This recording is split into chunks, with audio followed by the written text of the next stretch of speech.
Assalamualaikum warahmatullahi wabarakatuh. Apa kabar teman-teman semua? Senang sekali kita bisa berjumpa kembali dalam materi pembelajaran pendidikan agama Islam dan budi pekerti. Untuk materi kali ini kita akan membahas tentang ilmu secara pengertiannya dan secara klasifikasinya. Mari kita simak materinya berikut ini. Yang pertama itu ada tentang pengertian ilmu ya. Menurut bahasa Indonesia KBBI, kata ilmu diartikan pengetahuan tentang suatu bidang yang disusun secara bersistem menurut metode tertentu yang dapat digunakan untuk menerangkan gejala tertentu di bidang pengetahuan atau kepandaian tentang soal duniawi, akhirat, lahir, batin, dan sebagainya. Kata ilmu itu sendiri berasal dari bahasa Arab yang berasal dari kata alima ya'lamu ilman. Alima merupakan kata kerja yang artinya mengetahui. Selanjutnya, Quraish Shihab dalam buku Menyingkap Tabir Ilahi menjelaskan makna ilmu adalah suatu pengenalan yang sangat jelas terhadap suatu objek. Artinya adalah bahwa sesuatu yang digambarkan tersebut sangat jelas sehingga tidak menimbulkan keraguan. Sebagaimana ulama menjelaskan bahwa ilmu secara istilah adalah ma'rifat atau pengetahuan ya, sebagai lawan dari al-jahl atau ketidaktahuan. Menurut ulama lainnya, ilmu itu lebih jelas dari apa yang diketahui tentang segala sesuatunya.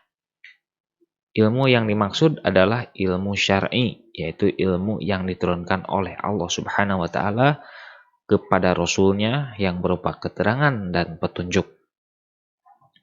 Ilmu syar'i dan non-syar'i yang berbasis alam jagat raya dan fenomena sosial juga wajib dipelajari sehingga tidak terjadi dikotomi. Oleh karena itu yang dimaksud dengan ilmu adalah kumpulan dari pengetahuan tentang sesuatu. Sementara yang dimaksud dengan menuntut ilmu adalah suatu usaha yang dilakukan secara sadar untuk memperoleh pengetahuan dengan tujuan untuk mengubah seseorang dari tidak tahu menjadi tahu.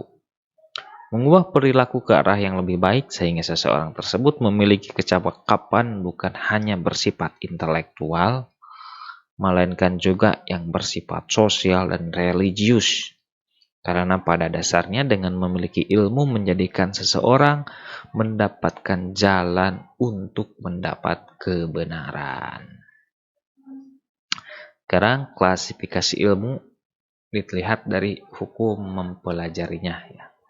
Yang pertama itu ilmu fardu ain. Ilmu fardu ain merupakan ilmu yang wajib dipelajari oleh setiap muslim. Biasanya disebut dengan ilmu agama.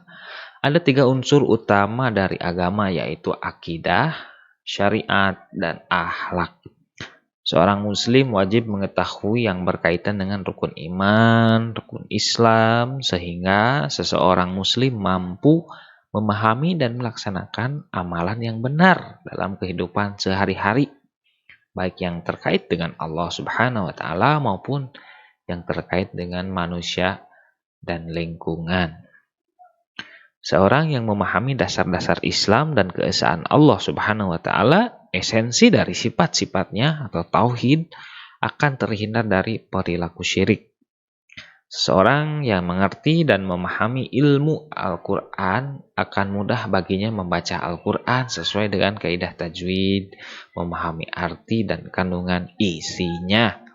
Demikian pula seseorang yang mengenal Nabi Muhammad SAW, sunnah dan kehidupannya akan menjadikan Rasulullah SAW sebagai suri tauladan dalam kehidupannya. Kedua, ilmu fardu kifayah. Jenis ilmu fardu kifayah adalah ilmu yang apabila sudah ada dari sebagian muslim mempelajarinya, maka sudah gugur kewajiban muslim lainnya. Di antaranya ilmu yang dibutuhkan manusia untuk urusan dunia, yaitu ilmu yang merujuk pada ilmu-ilmu sains yang diperoleh melalui pengalaman, pengamatan, penelitian seperti kedokteran, fisika, kimia, biologi, astronomi, geografi, antropologi, sosiologi, matematika, pertanian, dan lain sebagainya. Dari sudut pandang manusia, dua jenis ilmu tersebut, baik yang fardu ain maupun fardu kifayah, harus diperoleh melalui perbuatan secara sadar, karena tidak ada ilmu yang bermanfaat tanpa amal yang lahir dari ilmu tersebut. Tidak ada amal yang bermakna tanpa ilmu. Keutamaan dan kemuliaan menuntut ilmu. Nah, yang pertama, keutamaannya adalah menjadikan manusia memiliki keunggulan dari makhluk yang lainnya. Manusia oleh Allah Subhanahu wa Ta'ala diberi tugas untuk menjadi khalifah di muka bumi. Dengan ilmu yang dimiliki manusia, unggul dibandingkan dengan makhluk-makhluk lainnya, sehingga manusia mampu menjalankan fungsi kekhalifahannya dengan baik dan benar. Hal tersebut tercermin dalam kisah kejadian manusia pertama dalam Al-Quran, surat Al-Baqarah ayat 32. Yang artinya, dan diajarkan kepada Adam nama-nama benda semuanya. Kemudian dia perlihatkan kepada para malaikat seraya berfirman, sebutkan kepadaku nama semua benda ini jika kamu yang benar. Mereka menjawab, Maha Suci Engkau, tidak ada yang kami ketahui selain apa yang telah Engkau ajarkan kepada kami. Sungguh Engkaulah yang Maha mengetahui, Maha bijaksana. Yang kedua, dapat mengangkat derajat seorang manusia. Ilmu dapat mengangkat pemiliknya menjadi orang yang terhormat dan memiliki kedudukan. Semua itu dapat disaksikan dalam kehidupan sehari-hari, bagaimana kehidupan seseorang yang memiliki ilmu akan berbeda dengan orang yang tidak memiliki ilmu. Hidupnya akan lebih sejahtera secara materi. Allah Subhanahu wa Ta'ala mengabarkan bahwa ilmu mampu mengangkat derajat seseorang. Dalam surat Al-Mujadalah ayat 11, yang artinya, wahai orang-orang yang beriman, apabila dikatakan kepadamu, berilah kelapangan di dalam majelis-majelis, maka lapangkanlah, niscaya Allah akan memberi kelapangan untukmu. Dan apabila dikatakan berdirilah kamu, maka berdirilah, niscaya Allah akan mengangkat derajat orang-orang yang beriman di antaramu dan orang-orang yang diberi ilmu beberapa derajat. Dan Allah Maha teliti atas apa yang kamu kerjakan. Yang selanjutnya, sebagai warisan para nabi. Para nabi adalah orang-orang yang mulia, dipilih oleh Allah. Dengan ilmu yang dimilikinya, mereka mengajarkan kebenaran kepada manusia. Oleh karena itu, orang yang menuntut ilmu dalam rangka mendekatkan diri kepada Allah Subhanahu wa Ta'ala tepatlah dikatakan sebagai para pewaris, yaitu para ulama. Yang selanjutnya adalah merupakan sedekah yang paling utama. Karena ilmu ketika diamalkan dan seseorang tersebut mengerjakannya, maka kebaikan dan pahala akan terus mengalir kepada si pemberi ilmu.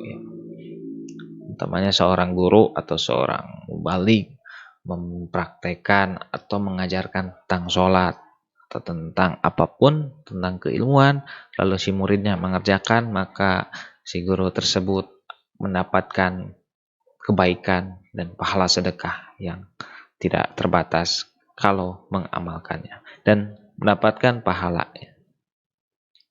Begitu pula turun-temurunnya semua hal-hal yang diajarkan dan diamalkan, maka itu akan bernilai sedekah dan kebaikannya akan terus mengalir kepada diri kita. Yang selanjutnya adalah ilmu adalah imamnya amal. Sesungguhnya ilmu adalah imamnya amal, karena setiap amal perbuatan yang dilakukan oleh seseorang harus berpedoman kepada ilmu. Hal itu berarti bahwa setiap orang melakukan aktivitas dalam keseharian apapun bentuknya harus mengetahui ilmunya terlebih dahulu agar terhindar dari kesalahan dan nilai ibadah kepada Allah Subhanahu wa Ta'ala tidak tertolak. Yang selanjutnya, diberikan pahala yang besar di hari kiamat nanti. Sudah pasti orang yang mencari ilmu dan memiliki ilmu dan mengamalkannya akan diberi ganjaran dan pahala oleh Allah Subhanahu wa Ta'ala pada hari kiamat kelak nanti. diberikan pahala seperti pahala ya orang-orang yang sedang berjihad di jalan Allah Subhanahu wa taala. Karena mencari ilmu itu adalah perjuangan dan melakukan banyak sekali tantangan dan rintangannya, maka proses mencari ilmu sama dengan orang yang sedang berjihad di jalan Allah Subhanahu wa taala dan pahalanya sama. Yang selanjutnya lebih utama dari sholat 1000 rakaat. Sebelum sholat, maka ilmunya dulu yang perlu dikuatkan. Ya. Maka dengan ilmu, sholat kita akan lebih khusyuk dan sholat kita insya Allah akan lebih terasa dan bermanfaat bagi diri kita sendiri khususnya. Ya, dan sholat kita mudah-mudahan menjadi berkah bagi orang-orang yang ada di sekitar kita. Terima kasih, itulah yang bisa saya sampaikan. Mohon maaf apabila terdapat banyak kekurangan. Untuk kritik dan saran silahkan tulis di kolom komentar. Terima kasih. Assalamualaikum warahmatullahi wabarakatuh.